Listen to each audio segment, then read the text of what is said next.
Would you like to come up a little bit closer?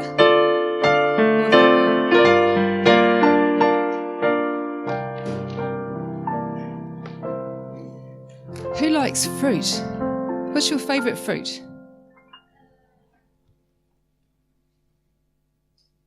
Who likes oranges?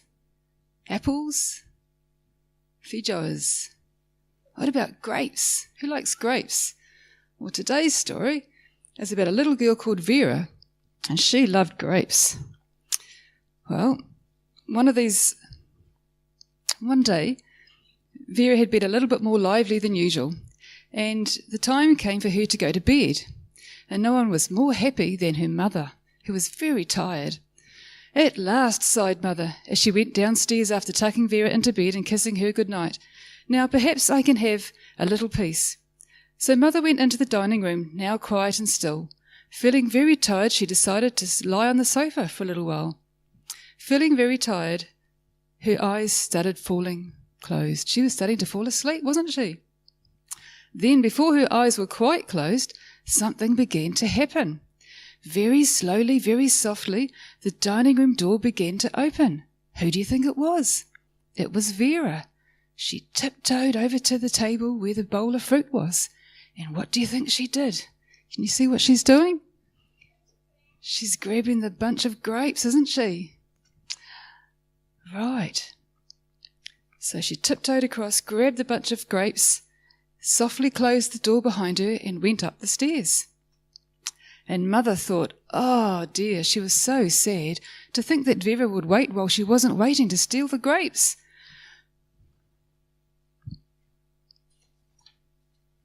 So there she is, coming back up the stairs with a bunch of grapes in her hand.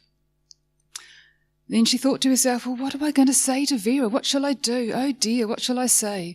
Then just as Mother was feeling very much upset, the door began to open into the dining room. And from behind it came the same little white-robed figure, Vira. What do you think she did? She put the grapes back on the table. Very softly, very gently, put the grapes back on the table. And then she said in a big loud voice, "And there, Mr. Devil, that's where you get left." After that, she turned around and started for the door. But before she had reached it, her mother was on her feet and her arms were clasped around Vera's neck. "Oh, darling," she cried, "I'm so glad you got the victory over that temptation." What a happy time they both had then. I like to think of what must have happened on the stairs that evening. All the way up, the voice of the tempter had said, "Go on, Vira, grapes have a lovely taste. Take one, nobody will know. It will be all right, Mother will never find out." At the same time, another voice inside her head had said, "No, don't do that, Vira. That would be stealing, that would be wrong. Mother wouldn't like it. Be a good girl and take those grapes back. Put them back where you found them." Somewhere on the stairs the victory was won, and after that everything turned out happily, as it always does when we fight temptation and win. Every boy and girl is tempted at some time or other to do something wrong. Sometimes the temptation is very strong indeed, and sometimes you might wonder what is the right thing to do. But if you listen to that little still voice inside that speaks within your heart, the voice of conscience, you will not make a mistake. Jesus will give you the victory if you ask his help.